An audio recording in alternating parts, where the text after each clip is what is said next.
And he said, I had to drive home thinking about how I was going to tell my wife that our son was going to die. It was one of those stories that will haunt me for the rest of my life. Look at what we did with melanomas. Look at what we did with MS. Look at what we did with breast cancer. Yeah. Those things are no longer a death sentence, and that is because we raised enough money and enough awareness, and we were able to fund research and find a cure, find treatments. I think every child should have a long life. Yeah. And I think that if not us, who? So jump on board, right? I think it's a really good saying. Yeah, it is. Yeah, like then who? Yeah, 100%. 100. And you have to be part of whatever you're doing. You've got to be part of the solution, not part of the problem. Yeah. So whatever you choose to do, be part of the solution. Don't be the heckler at the back of the room. Don't be the henpecker. Don't be the keyboard warrior. You know what I want to say? You know what? Thank you so much, Matt, for having me. And I want to say this to you. I'm so proud of you. This is just an incredible project. I know that you've done this to push yourself out of your comfort zone. Trying. You have done a remarkable job. All right, everyone, welcome back to another episode of the Matt O'Hanlon podcast. On today's episode, we have Eleni Millios-Hullick. Thank you. Thanks for coming on. Eleni Millios is a dynamic leader whose career bridges small business, civic engagement, global health advocacy, from co-founding Townsville's first young chamber of commerce through spearheading the Palmer Street Traders Association to running well-loved local restaurants. She has long played a role in shaping the city's business community life. Today, as CEO of The Cure Starts Now, Eleni channels that same energy into a higher purpose, driving childhood brain cancer research on both a national and international scale. Under her leadership, the organisation has funded millions through groundbreaking research, built strong community partnerships, and inspired Townsville locals to rally behind a global cause. Known for her authenticity, passion, results-driven approach, Eleni continues to blend grassroots action with big picture vision, proving that local leadership can spark worldwide impact. Just before we get into everything, Eleni, you grew up in Townsville from Greek immigrant parents. What memories stand out for you for childhood? Yeah, right. Okay. Definitely I would have to say that sense of community. I think I felt that from a very young age, and I think it's because I came from a family that were very community oriented. So I always felt part of something special growing up and living here in Townsville. Yeah. Did you imagine one day that you would become a big business or community leader in town, like growing from? I had big plans. I always I've been blessed to be under the leadership of an incredible family network, and my father is probably one of my biggest heroes, and he brought us up to believe that we could do anything that we wanted to do. So nothing was ever a problem, nothing was ever too difficult. So I always wanted to do something with meaning, and being a leader is definitely meaningful. It just depends on how you decide to what area you put that leadership into. Yeah. What did your parents do? Like when they, how did that start? My parents are actually Australian born, so I'm second generation. That's okay, which I'm really proud of. I'm second generation Greek, and I'm super proud of that because our heritage is so important to us. We're very proud Australians, but we're also very proud Greek, a Greek family. But my family were in business. Yeah. Yeah. Okay. So come from a business background. Yeah. Then, like, cause after school, so after school, then did you get straight into the restaurants after? Because you had a no. I had a very interesting, I feel like I've lived so many lives, and it's something that I always talk to when I meet younger people and I'm asked to speak to younger people. So I followed my father's shadow, and our family had a group of service stations. So I would go to work with him every morning, on every Saturday and Sunday morning, and work on the driveway. And so I very bravely thought that I wanted to be a motor mechanic. Yeah. And so that was my first apprenticeship, much to my father's horror. There's a long story there, but I won't get into it. And then from there, I went from that to the opposite end of the pendulum, and I did a hairdressing apprenticeship. So I hairdressed for many years. I had opened a salon with my sister Catherine, and from there I started competing in national hairdressing championships. That took me over to the UK, where I eventually started working for a glossy magazine as a hair and makeup artist, which was amazing. So yeah, that was a long, long time ago, but another part of my life.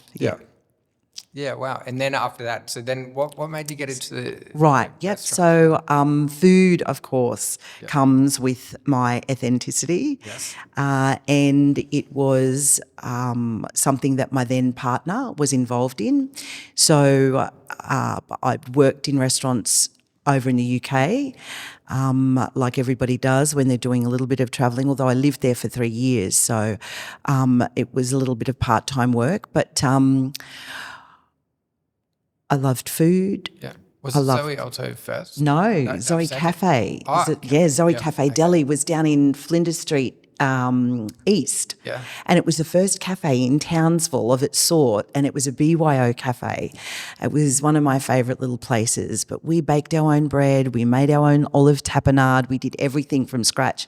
And the restaurant took off so well that we started actually packaging, and back then this wasn't even happening in Townsville. We started packaging all the things like the tapenades and the dips that we would make, and even started selling the bread from the cafe, which when I think back to it, was a little bit pioneering. And then from there, I had the opportunity with my then partner to buy the 14th floor of the Aquarius on the Strand, which was an incredible experience. Everyone and still an talks amazing. about that restaurant. I know, right? Yeah. It is phenomenal. I mean, it is the only high-rise on the Strand, so it was always very significant as a piece of infrastructure. It was a beautiful place, and it was really part of the tapestry of Townsville, because so many business people and professional people and just everybody from the community had worked there. Yeah. Like I would get people that would come up and say, "Oh, we remember this place. It was fantastic. We worked here when we were going to university at JCU." Yeah. So it was this place that was generational, and we were very lucky to buy it, renovate it, and then turn it into this beautiful space where we hosted weddings and functions and conferences, and it was an a la carte restaurant as well. So yeah. Oh, wow. It was a special place. So managing a restaurant like that, were there any like I guess any funny or like really tough moments that you remember? There was a lot of tough moments. Feel like. Yeah, restaurant, they're a hard gig. It's a lot. And I think that working, I love people, and I am a people's person. The food industry is a complex one, but also a very rewarding and beautiful one. But you are on all the time. You feel like you're on show all the time. Yeah.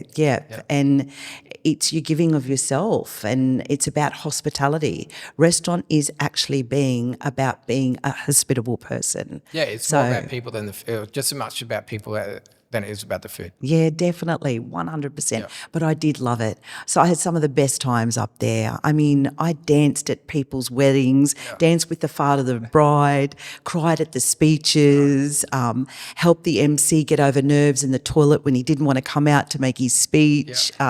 You'd see so much. Yeah, and you know what? Restaurants are a blessing like that, because you are meeting people at their happiest time. They're either eating or they're celebrating something, right? So I loved that, and I do believe that there is a majesty to feeding people. So I loved that. It was like there was this sense and feeling that it was an extension of me and an extension of my home, and so it's beautiful, but it's tough. Oh, it would be, yeah. And I Yeah. think sometimes with that, I think restaurants and like real estate agents, they've got a bit of a crossover like that. If you go to a good restaurant, you talk to people about it. Same with an agent. Or Yeah. if you go to a bad one, everyone Yeah. talks about it. Oh my And goodness, yeah, same with an absolutely. agent. Yeah, 100%. everyone loves talking, like telling a story about an Yeah. agent or a Oh, restaurant. definitely. Yeah. 100%.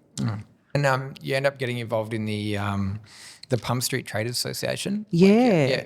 Because what was that like? Okay, so How did you get it started? after being on the Strand, Yep. I was there by myself, and I was so excited when I found a new. I took a. We sold Zoelto. We own the freehold, so it was a big decision to sell. So we sold the freehold and the business, and I had a year off, and then found a little place in Palmer Street where I decided to open another restaurant. And I was super pumped and so excited that I would be finally in the restaurant strip, where before I was on a street on the 14th floor by myself, no support, no sort of camaraderie with other restaurants. I was just so excited. So I go to Palmer Street. I'm building the restaurant from scratch because it was just empty walls, and it needed to be totally fitted out. And I thought, you know what, I'm going to go around, I'm going to invite all of the restaurateurs on the strip. And I'm talking 25 years ago here. So it was the people that are there now are not the people that were there back then. And I thought I'll invite everybody to the opening. And a very, very dear friend of mine, Michelle Flores, who so many people know, he's an icon in the city. Yeah, had Michelle's and L'escargot Thiers, and he came down, and he would often come down and bring a coffee and have a laugh. And he said, "I see you've gone around and invited all the rest." He goes, "Nobody will come." And I went, "No, okay." So nobody did come except for Michelle, of course, and Jenny and his family to the opening. And then I thought, no, I'm going to push through. I could see that precincts were becoming very, very successful. And what was happening in Palmer Street in particular was that we had all of these amazing dynamic businesses and food offerings and hotels, but nobody's working together and talking together. So when there is a big event on in the city, I could see that there was an opportunity for us to come together, to work collaboratively, to advertise collaboratively, and just basically put an invisible umbrella over the top of the strip and be proactive. And so again, I went out with a little note and put it under everybody's door. And my mentor, Michelle, comes down the street and he said, "Oh, Eleni," he said, "I love it. It's fantastic. It's a great idea. I support you 100%. Just do not know. I just don't know how that's going to go across. In my experience, 27 people turned up for the first meeting. Restaurants, hotels in the strip. It was phenomenal. So hence the Palmer Street Traders Association was formed, and we used to do some great festivals, including Jazz Festival, the Chamber Music Festival, the first Pit Lane. We closed the street off and did a fashion parade that started at the top of Palmer Street and went down to the bottom of Palmer Street, and every restaurant and hotel got involved. We did lots of great, crazy things together, and it was fantastic because we were able to support one another, and it was nice. It became this really cool precinct where I'd pop, you do a lot of hours when you're in that business, and your nights are very long and your days are very short. So to have the support of everybody else and to be a support network was really important, and something I was super proud of, but I didn't do it on my own. There was incredible restaurateurs and hoteliers that jumped on board and really got totally engaged. So, there were often mornings where you'd be there at 6 o'clock in the morning and you'd get a knock on the door and it'd be Joel from the Rhino Bar. Remember the Rhino Bar? Yeah. He'd come down with his coffee, and then Regan from the Shamrock. Probably just finishing up. Yeah, absolutely. Everybody would always end up at White Blue for their coffee, and we'd chat, and it was, a problem shared was a problem solved. So I miss those days. Like, not that we were out till 6 or 8, but I just mean like, with the Jazz Fest, you're blocking off the street. Everyone comes together. There's a band playing in this restaurant. There's another one playing down the road. Someone's over here, and it's just a lot of fun. It was, right? and they don't do that anymore. Yeah, I know. We need to do it again. Yeah. We need to do it again. I've had this idea where, someone does that, or like a pop-up park. Like, Yes. imagine if you just, I don't know, you blocked off one end of the mall to the other, you lay Yeah. like fake turf all the way down, you Yeah. put up like little green, like little picket fences, so it's like, and then a couple of bands at each end, and Yeah. it'd be a lot of fun. Love it. Love it. Love it. We Yeah, should do it, Matt. We should bring it back. What do you reckon? Yeah. I think we could do it. In our spare time. Yeah. Well, we'd work it out. Yeah. I think we just got to say yes to things. That's so true. You've got to say yes to things. I like that. After that, so transitioning from a restaurant into, I guess, governance after that. So that would have set you up into. Did you start the Townsville Young Chamber as well? Yep. So when I was at White Blue, I would go along to the Chamber of Commerce events and meetings because I wanted to be part of the bigger picture and to start making a contribution as a community person, and also be around like-minded people. Yeah. And I was probably 20 years younger than the average aged person. So I went to the then president of the Chamber of Commerce with a group of other young business people and spoke to Faye Barker, who was another powerhouse from She had Townsville. the pub in West End. Did that Faye or a different? No, Faye? different Faye. Different Faye. She was the first female president of the Townsville Chamber of Commerce. She had a steel fabrication company. Okay. She was an amazing, and she still is. I caught up with her on Saturday night at the footy. So she's just, and she became one of my mentors, which was a blessing, life and business. She was amazing. But we spoke to her and we said, is there an opportunity to do something for us, and can we break away? And we've seen a model somewhere else, and what are your thoughts? And she was 100% behind it. And so before we knew it, we'd formed the Young Chamber of Commerce. We started the Young Business Awards. It was Peter Honeycomb, Peter Collings won an award. I saw Dana Zolli the other day, and when I go to her room, she's still got her award up there for winning Business of the Year, and all these great people that started out, in their 20s, 30s, that joined the Young Chamber, and I mean, look at where they are now. Yeah, they're doing really, really well. Yeah, definitely. Yeah, so it was pretty cool. Yeah, so running a business definitely puts you in the center of the community, which leads us now, I guess, the next big roles.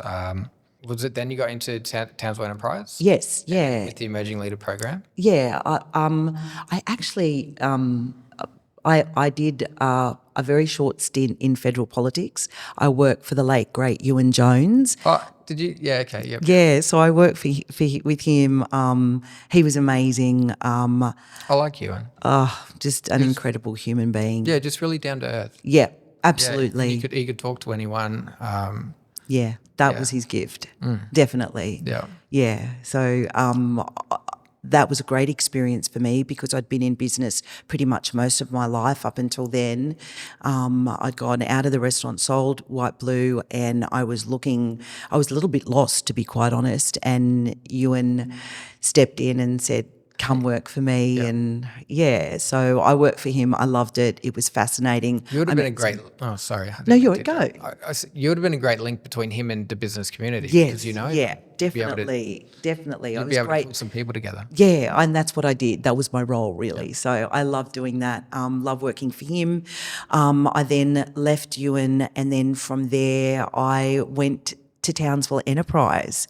And it was so funny because I saw the job advertised and I thought, I'm looking at the PD thinking there are so many things in this PD that I can do, but there are so many things in this PD that I cannot do.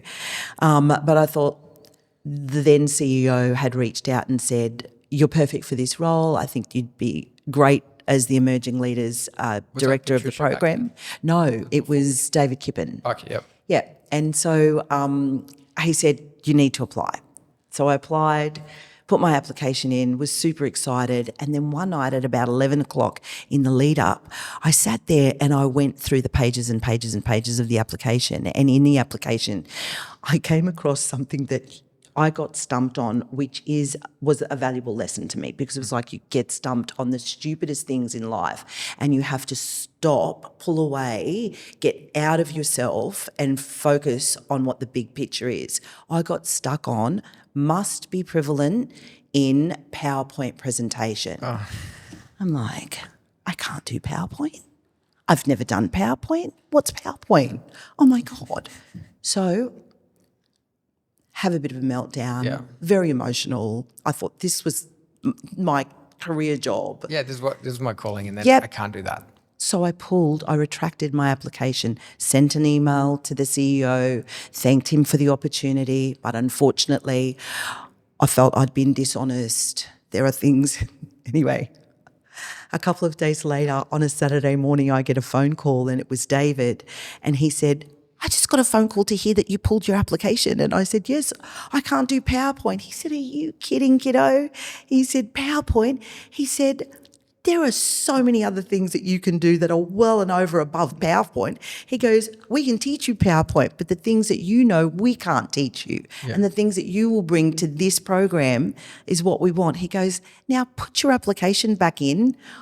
I've got a daughter to marry. So he was at his daughter's wedding and he rang me, and it was a really good lesson to me, because it's like sometimes we focus on the itty bitty things that are not. It's not a thing. Not a thing. It's not a thing. I like it. It's just a barrier that you happen to think it's a barrier at the time, but it's not. It's just an opportunity to get better. It's just an opportunity to overcome something. Yeah. And, and get better. Definitely. Yeah. And keep moving forward. Wow. Yeah, David was a nice guy. I like David. Yeah, great guy. Yeah.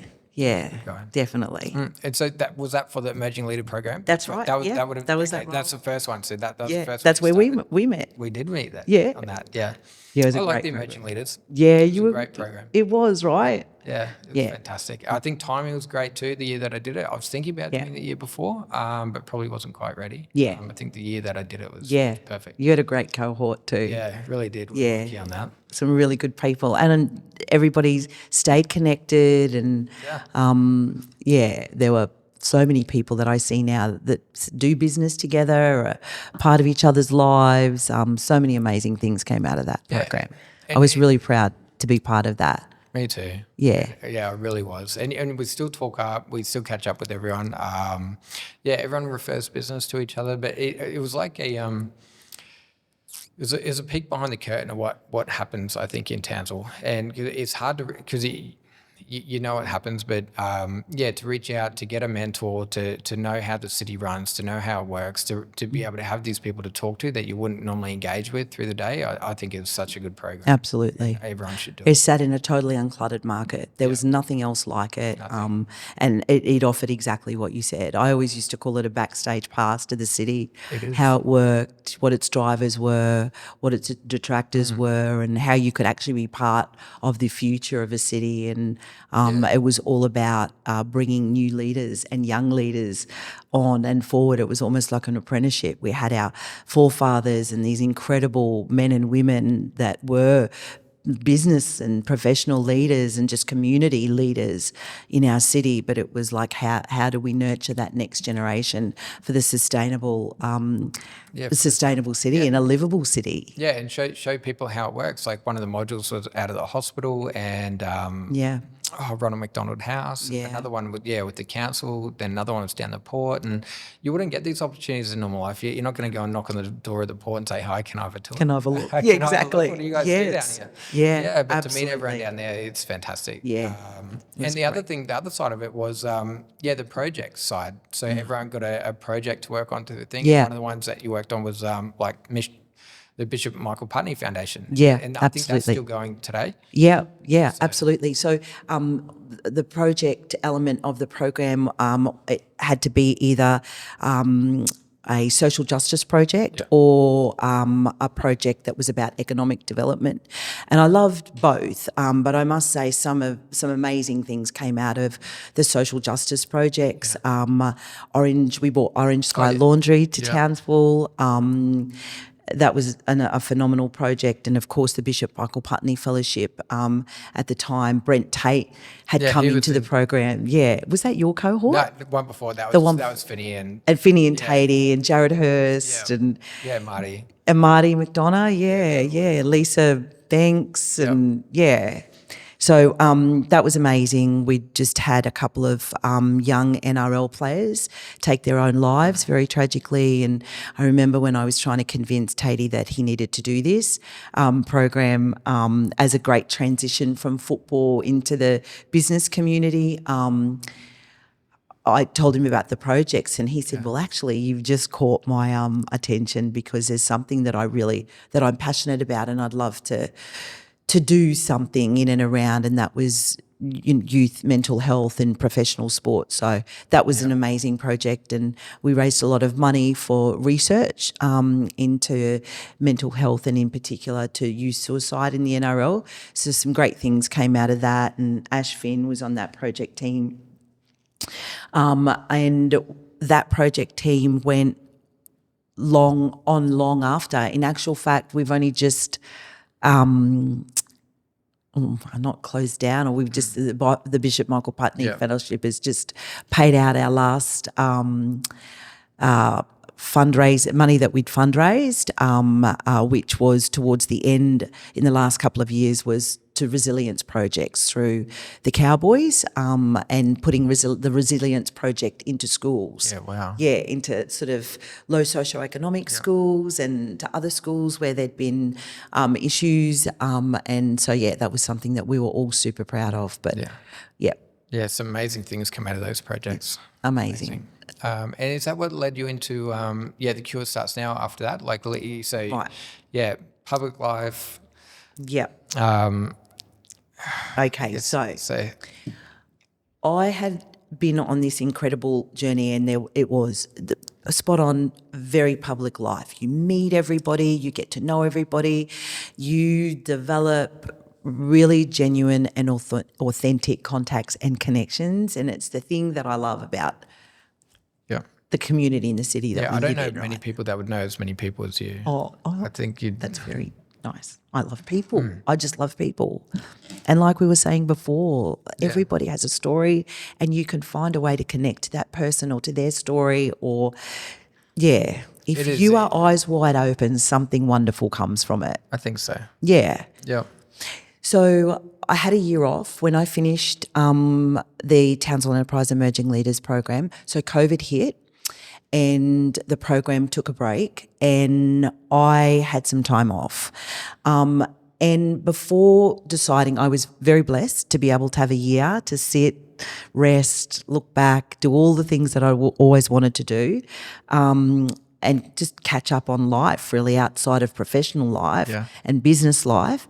And so I had a year off, and then made a decision towards the end of that year that the next thing I did, I wanted to do something where I was working with purpose, and I wanted to finish my working life in a position where I was able to use my position and the contacts and connections and my social enterprise for good.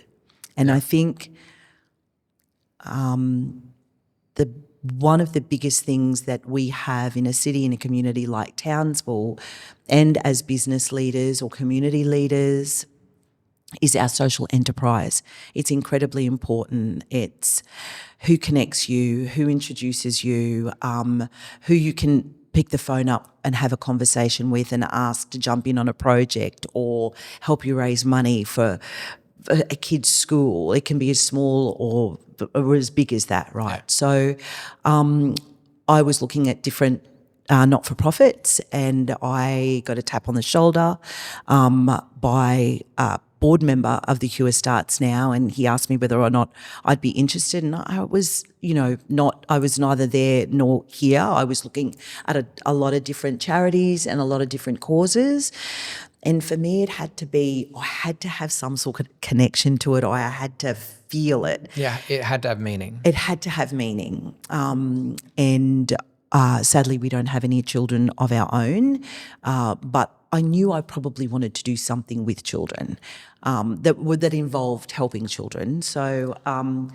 I then had a meeting with the founder of the Cure Starts Now Australia, Ren Pedersen, who started the foundation along with Donnie Harris, who is the chairman of the board. So he and Donnie founded the Cure Starts Now back in 2009.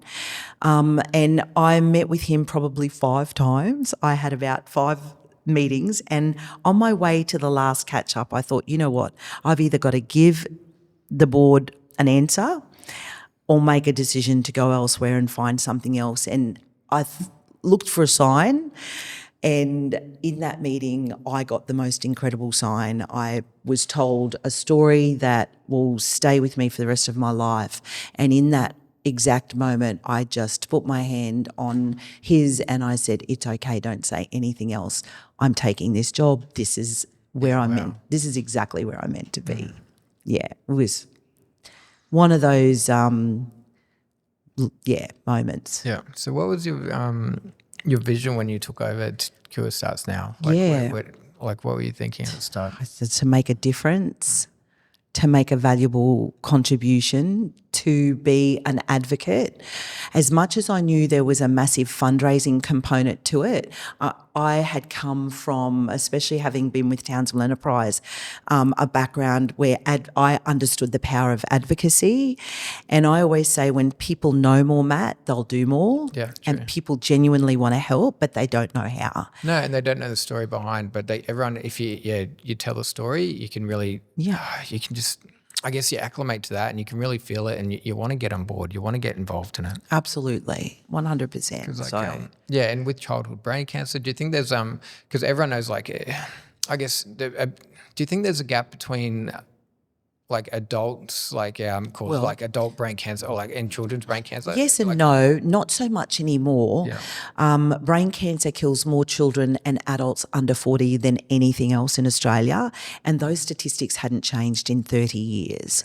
So for many types of childhood brain cancer, it really is a death sentence, which is horrific. Parents are told to go home, make memories. 15 years ago, no treatments, no trials. Now all you hear about are trials and different treatments, and that's the new world of medicine that we live in, and that's only come about through fundraising, advocacy, and research. Research is gold, something that I cannot advocate enough for.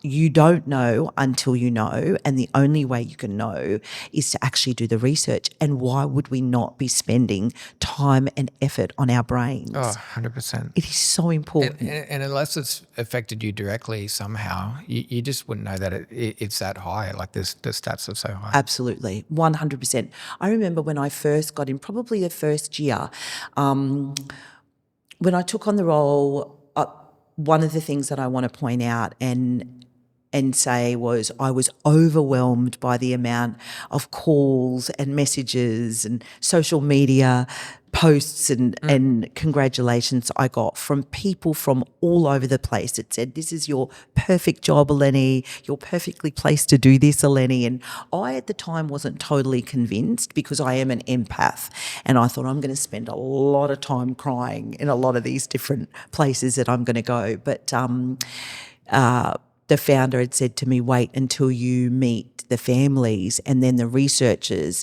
and it will empower you to do more. So I had people from all walks of life, all of my social enterprise, let's say, ring or contact me or reach out to say, whatever you need, Eleni, whatever we can do to support you, whatever we can do to support the cause, we're there. Just give us a call, let us know what we can do to help. And that was just that light bulb gold moment when you see your whole life flash in front of your eyes in the most cathartic way, like in a really beautiful, special way. Yeah, just that this is where I'm meant to be. Yeah, exactly. Yeah. And I finally get to call in all the favours. Yeah, over the years, the last 20, 30 years. Yes, everything. I fed a lot of people, helped a lot of people, and you never do anything. That's the thing with social enterprise. You don't do anything with the absolute 100% intention of getting something back, because when it comes from your heart, it will come into your hand. So when you think about it like that, and when you are genuine and authentic, it comes back.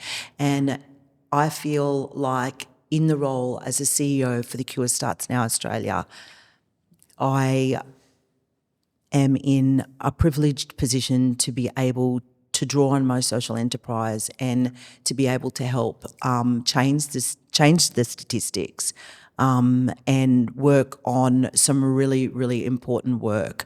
As I said, I met the researchers, and I remember the very first time I met researcher Dr. Laura Genovese, 40 years old, mum of 3. She surfed, she ran marathons, but she spent from 8 a.m. in the morning till 8 o'clock at night in the research lab working on childhood brain cancer. Wow. And we went out for dinner one night after a symposium, and probably after 3 glasses of red wine, she looked me in the eye and she said, "Eleni, I am going to find a cure for childhood brain cancer."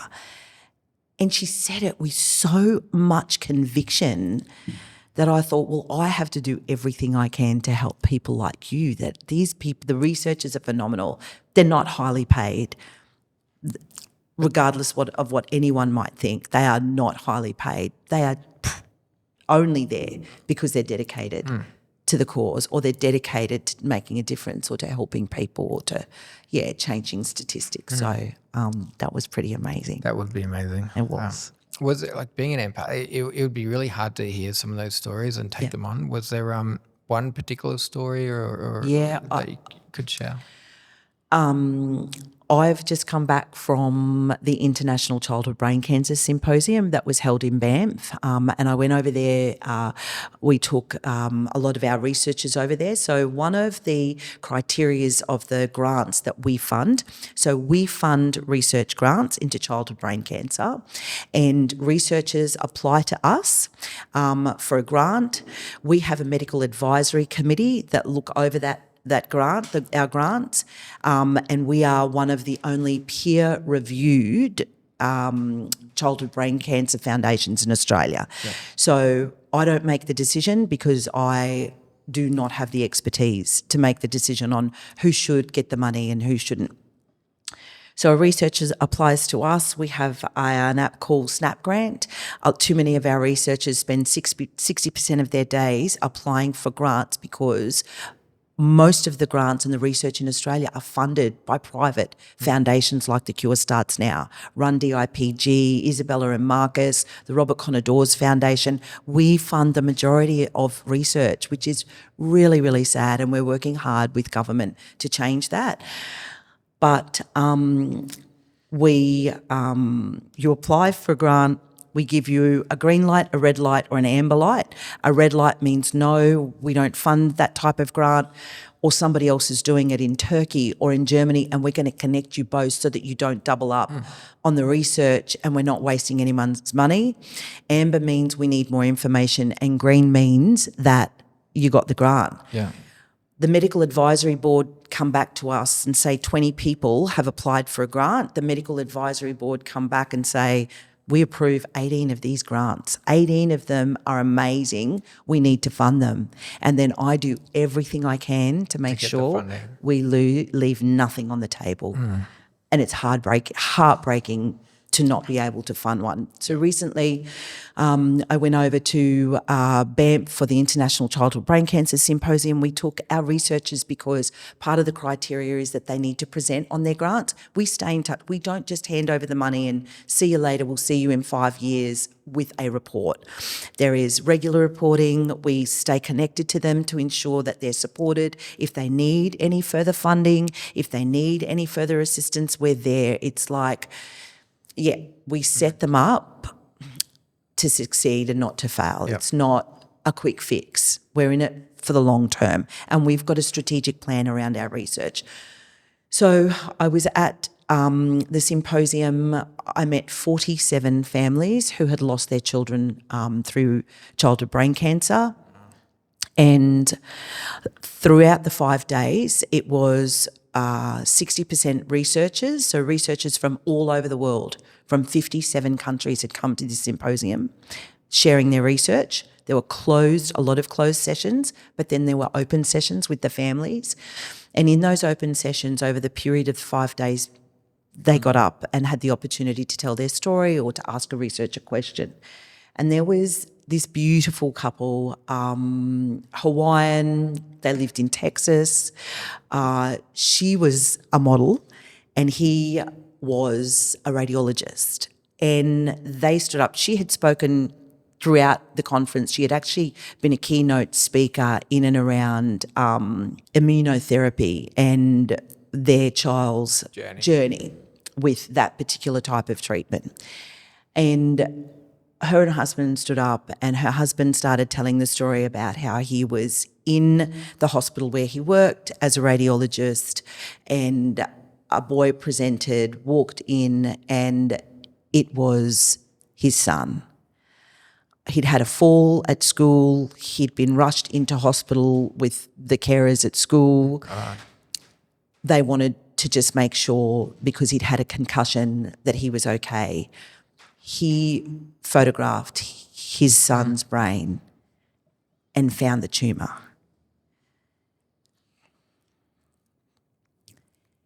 And he said, I had to drive home thinking about how I was going to tell my wife that our son was going to die.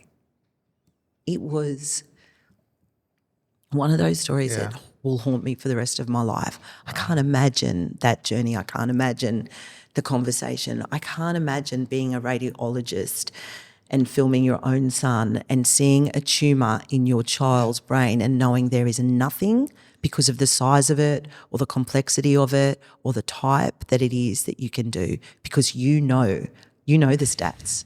You know it. Yeah.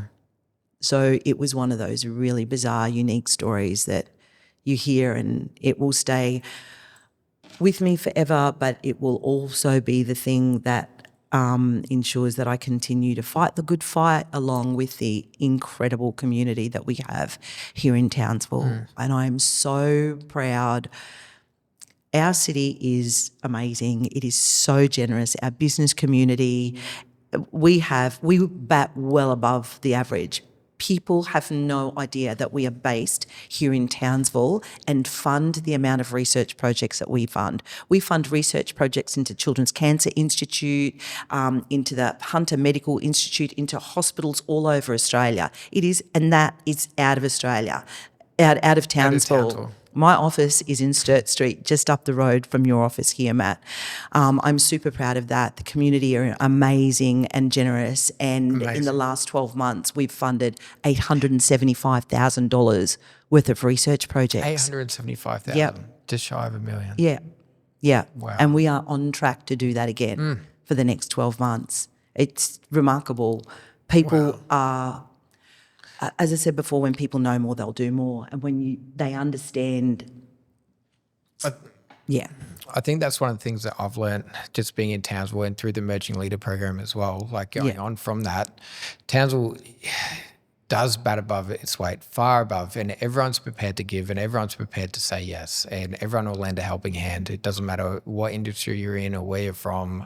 If there's a good cause, a worthy cause, especially something like childhood brain cancer, everyone puts their hand up. Absolutely. Everyone's there straight away. There's no questions. It's just absolutely. It's not like a yes. It's a what can I do? That is so true. That's perfectly put. It absolutely is. It's something that I'm super proud of. And there's never a day. Our events get bigger. Our support is growing. And in the last 5 years, we have grown exponentially. And the winner there is childhood brain cancer. It's that we have become more visible, more people know. I remember about a year ago somebody saying to me, Eleni, so, what's the trajectory? Is there a cure? Is there going to be a cure? What's it going to take? What's it look like? Yeah.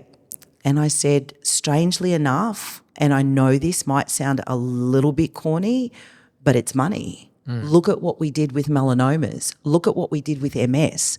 Look at what we did with breast cancer. Yeah.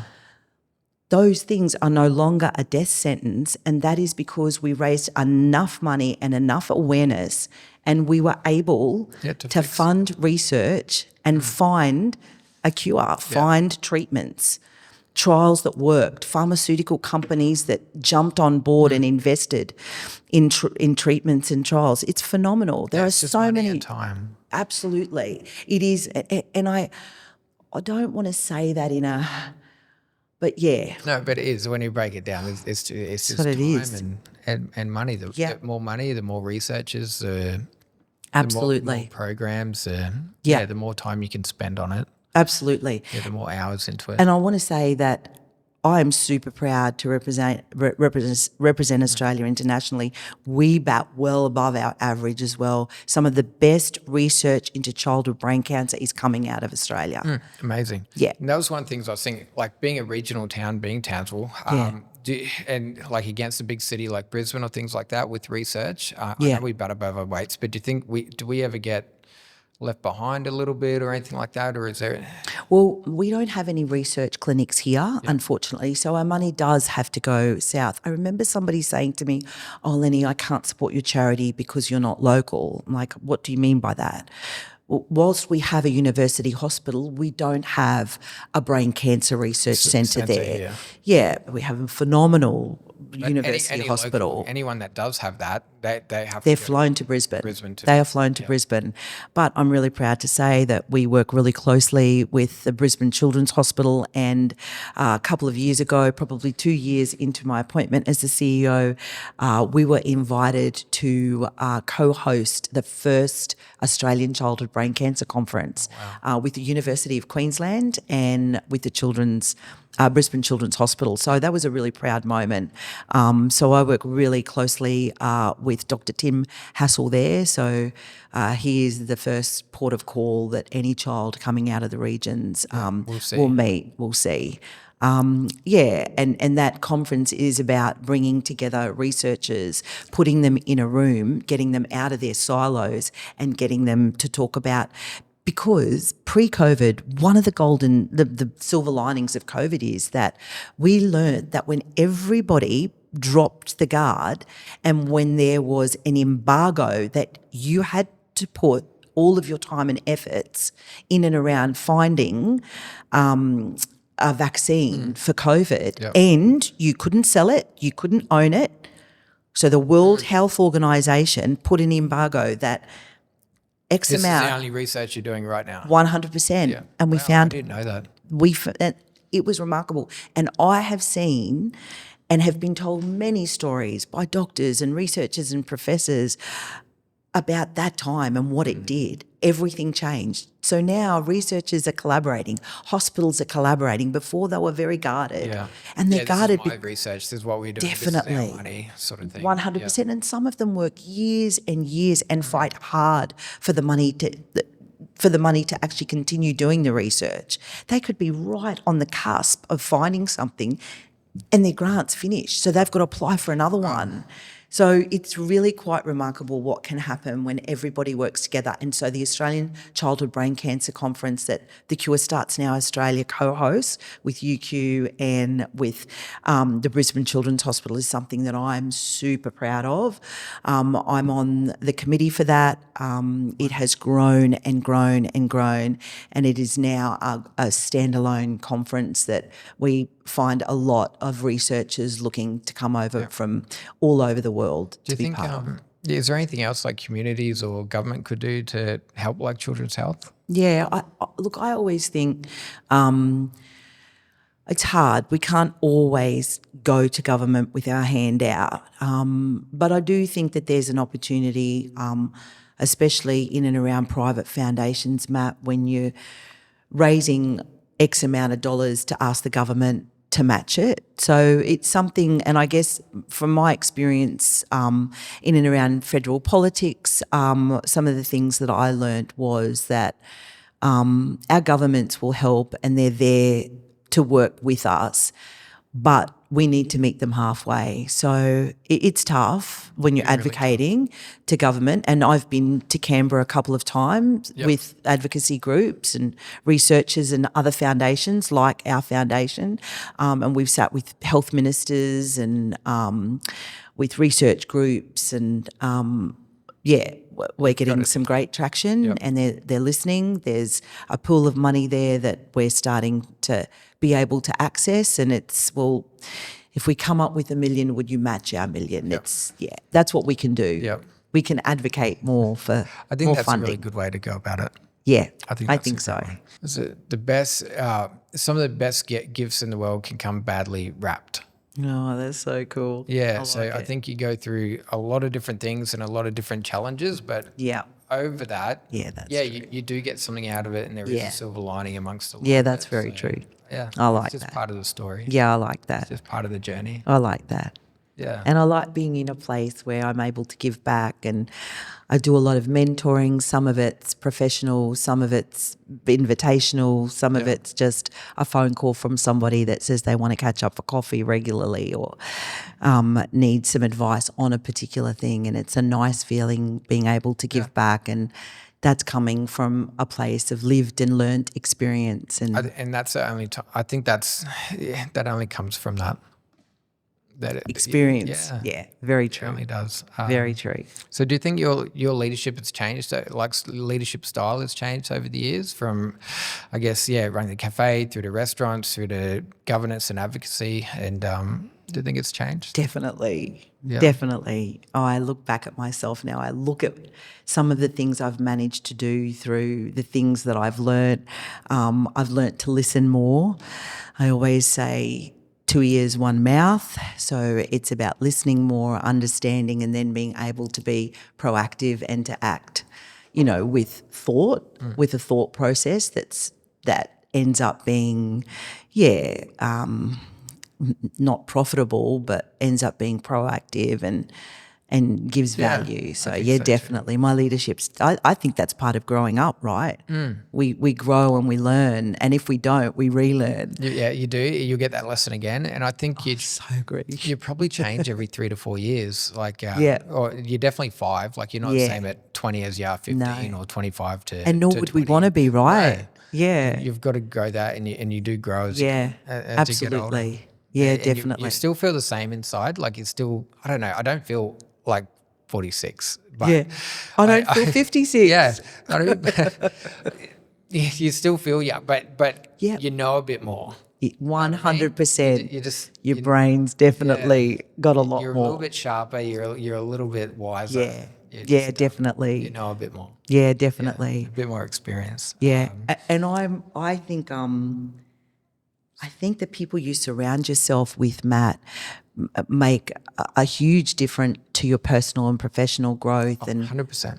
I think we've all been blessed. We are the largest city outside of Brisbane. We are a city of 200,000, but we really are still a small country town, and everybody supports each other. I really see that. Where I sit, I see that every day. If I could get up and say one thing the city and the community is, and not just for our charity, but for so many charities. There is an event on nearly every weekend. All the time, all the time. Like there was the Ron McDonald balls, you got Daniel Morecambe balls coming up next week. And next week is our ball. Yeah, your ball. Yeah. But they're all packed. Everyone reaches into their pockets. Everyone's buying auction items. Everyone's having a good time. Yeah. We have a really, really good community spirit. We do. Regardless of what anybody else thinks, we have to look at the stuff that's going on that's not favourable and understand that's not the big picture. No, and it's not forever. And it's not forever. No, and you just need someone to step up and go, okay, well, we'll do this differently now. Yeah, absolutely.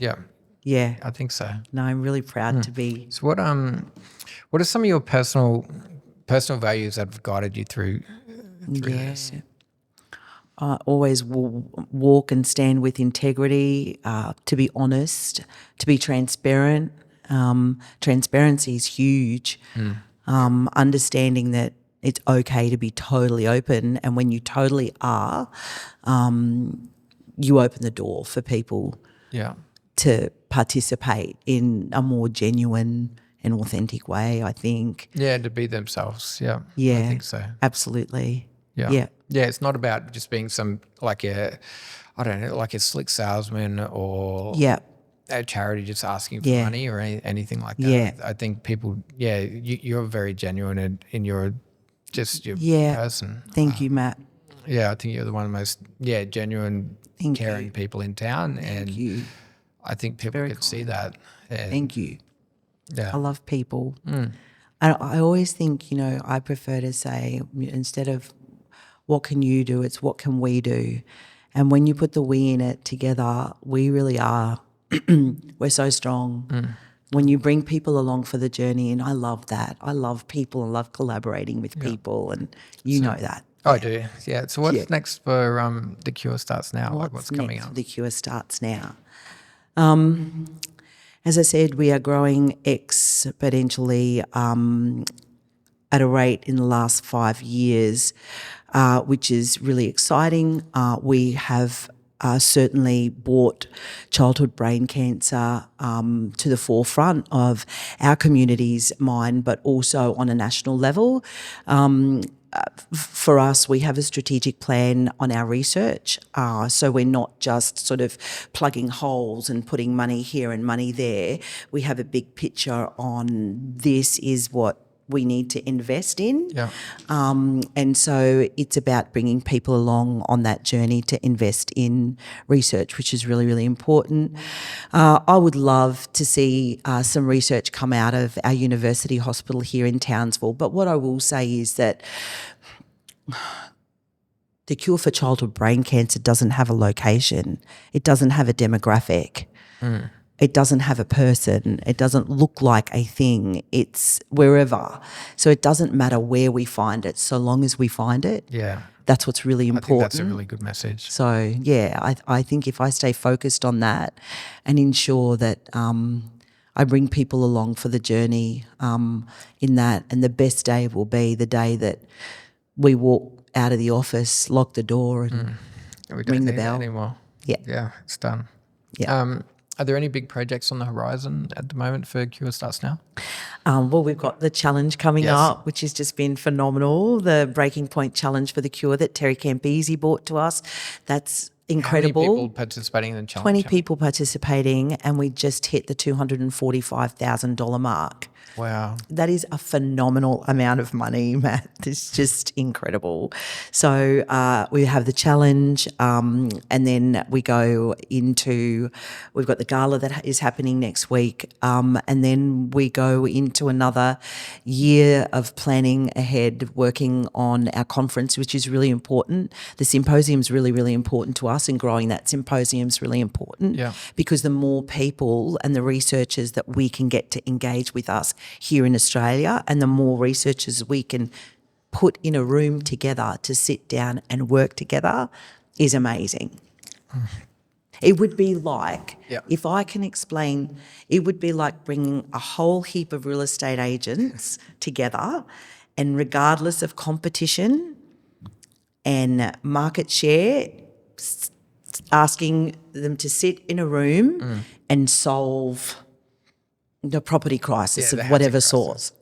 So that's what we do when we run that conference. Oh, it'd be great. Everyone is such a good cause. Everyone just needs to get together and fix it. And what's come out of that, which has been amazing, and what we want to see more and what we want to be part of and fund is more collaborations.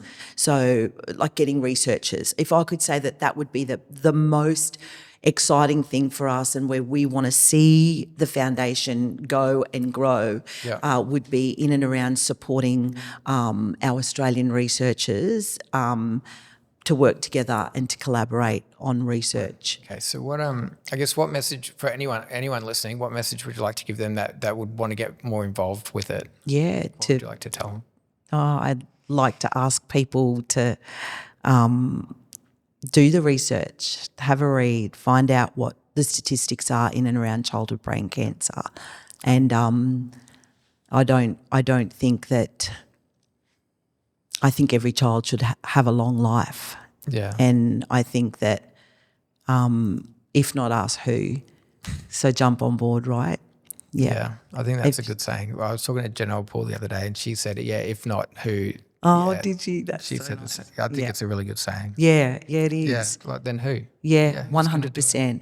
100. And you have to be part of whatever you're doing. You've got to be part of the solution, not part of the problem. Yeah. So whatever you choose to do, be part of the solution. Don't be the heckler at the back of the room. Don't be the hen pecker. Don't be the keyboard warrior. Just get out there and fix it. Yeah, 100%. Yeah, just do your best, have a crack. And, Yeah. yeah. Get together with like-minded people and the world's your oyster. I think so. So how can people support the course? They can go onto our website and make a donation, which is the simplest way, or they can get involved by coming to one of our events. We host a heap of events. We do a golf day, of course. We do a wonderful lunch on the lawns of Ardo every year, winemakers luncheon for the cure. We have the gala dinner for the cure that we host every year. We have a record crowd next week attending, so we're at 400. When I came on board, we're 150 people who come to our gala, so we're now sold out, and I'm super proud of that. And then, of course, we've got the challenge. And just before Christmas, we run a great campaign called Giving First. So before you buy presents and before you go out to your Christmas party, think of the kids and give first to childhood brain cancer. So that's a great campaign that we'll roll out in November and ask people to jump on board. But go to the website. Go to the website and check Or it out. come to an event. Right. We'd love to see your face. That would be great. Yeah. All right, just before we finish up, it's a bit of a tradition on the podcast now. We finish up on a couple of rapid fire questions, if you're up for it. Okay. I'm up for it. Up for it?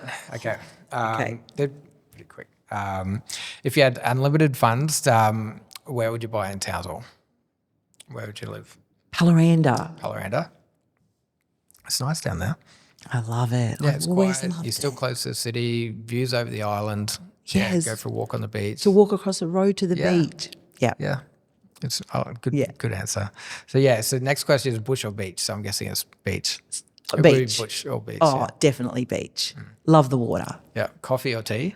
Coffee. Coffee. Yeah, same. What book or TV show are you watching at the moment? What cool TV show am I watching? yeah, The or Block. book- or book I'm are a you into? block. I'm a blockhead. So am I. I can't I not be love a The block. Block. Say. Yeah. And it's quirky and corny, and sometimes it's a bit, but Yeah, I a little love bit it. of drama and things Yeah, like that, yeah, but they throw all that in. But the renovations they do and what they come up with in those rooms, Amazing. It just makes you want to think, and you can do that in your own house. Absolutely. I Yeah, love definitely. it. I like The Block. Dream vacation spot? Well, it was the Amalfi Coast, and I've Yeah. just come back from there. How was that? It was phenomenal. It's just everything I imagined it to be. Yeah. It's just a beautiful, It's so beautiful pretty. place. It's so pretty. It is so. You've got the ocean, you've got the Aegean and the Adriatic and the Mediterranean Sea that all swish in around together. And The big cliffs. oh, the cliffs are amazing. Those terraces with the lemons that grow, Yeah. like on the cliffs. It is just. It's a beautiful, beautiful So part of the pretty. world. Yeah. And of course, the Greek islands. Yeah. Oh, I haven't been there yet. Oh, you've got to go. Yeah. Everybody has to go. I think It's so. a vibe. It's a vibe. Yeah. One thing people would be surprised to learn about you. Jeez. I'm an open book. Yeah. I don't think anybody would get a surprise. I'm an introverted extrovert. Yep. Well, that's a good one. Okay. Yep. I'll go with that. Yeah. Last one. If you could have dinner with anyone, like dead or alive, who would you have dinner with? Okay. You could name a bunch of people, or just one, or whatever you want. It would have been Maya Angelou, but she's passed, God rest her soul. I'd have to say I'm a huge fan of Oprah. Yeah. Yeah. I'm an Oprah girl. Yeah. I grew up on it. I grew up Imagine her. watching her shows and just being Yeah. so inspired by them and being she's done inspired so by much. her. She's done so much. So much. She does so much, yeah. She's everywhere. She isn't a category. Yeah. She does a lot of incredible stuff. She does a lot of stuff. Yeah. Yeah. I like Oh wow. Eleni, thank you. I think I'm still stuck sort of halfway back in there when we were telling the story of, the dad where the kid fell over. He come in, he ended up doing it. I've been thinking about that since you told me. About the what? Oh, the story about the how The father. The father, when he scanned his own. It absolutely blew me away. Oh, it's blown me away. And like as a new dad, I think for the last half an hour, 40 minutes, it's just been sitting in my head about what, I don't know, how I would deal with it or what I was thinking, like driving home. Yeah, it's amazing. And another thing that happened to me, and I guess I'd been in the role for a couple of years, brought Gavin Cooper on board as an ambassador, and Caro, who was on the block many years ago. They're both amazing people. They're beautiful people, incredible. And I brought them both on board as ambassadors. And Coops and I have been mates for 15 years. The rat bag used to come into my restaurants, hang out. He used to park in the middle of Palmer Street. There wasn't an island there, and he'd get out of his car, leave the car running when he was a kid playing when he just came up from the Titans. Yeah, that's like it. When he just started. He'd leave the car running and come in, go to the kitchen, get a gyros and some Greek souvlaki, and then stand, talk to everybody in the restaurant, and then get back in the car. Like, the car's in the middle of the road. Yeah, it'll be all right. We had a gala, and he was emceeing the gala. It was the first time he was emceeing it, and I had Professor Matt Dunn come up. So Matt's 43 years old. He's a research professor. His wife's a doctor, Phoebe, and another crazy story. Their daughter, Josie, was diagnosed with brain cancer. He gets a phone call from her kindergarten teacher to say that she was bumping into the walls, and one of the first signs is that an eye turns in, dizzy, and normally, off balance. Yeah. Matt knew exactly. So they tried ringing Phoebe. She's a GP, didn't pick up. He's in a research lab. Matt picks up, goes and picks up. His daughter races it, rings at the John Hunter Hospital, walks straight in and has an MRI done of her brain and finds a brain tumour. Anyway, he switched from childhood leukemia into, obviously, he's devoted. And I always say if someone's going to find it, he's going to find it, because he's so driven. So his daughter died of a brain cancer, and he came up as the first guest speaker at one of my galas. And I had been working on this event and working on the details and the logistics of it, and I get Coops in and we're going through the run sheet, and then I said, now what's going to happen is you're going to introduce Professor Matt Dunn, and he's going to come up, and we're going to have some holding slides in the back. That's actually, they're not holding slides, we're going to have some rolling slides, and he's going to tell his story. And while he's telling his story or walking up. And so if you just have a look at the screen, because we're at the Ville, and he looks up, and I'd said to Matt and Phoebe, because they've become great friends of mine now, and they're part of that, they make financial contributions to our foundation. And I'd said to Matt and Phoebe a couple of months beforehand, I found some photos of Josie and yourself and the family, some black and whites. Can I use those at the gala? And Matt said, I'm just going to check with Phoebe, but I've got some better photos to send you. And he sent me photos of the funeral. And it just fucking floored me.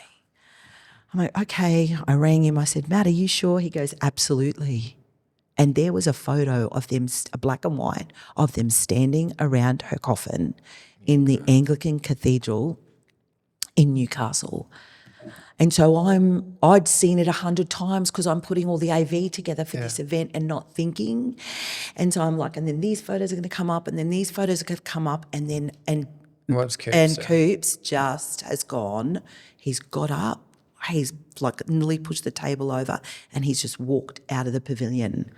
Like, and I registered. I'd become so. You were just in the zone.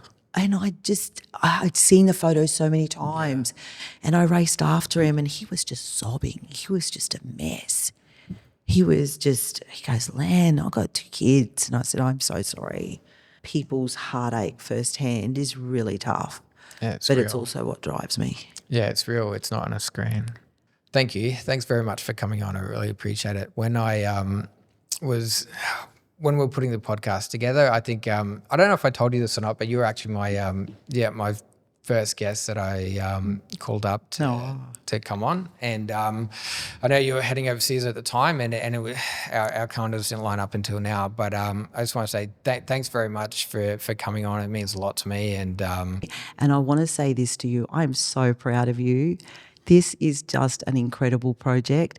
I know that you've done this to push yourself out of your comfort zone. Trying. You have done a remarkable job. I'm super proud of you. Congratulations on everything you've done and you're doing and have done to be right here, right now. Oh, thank you.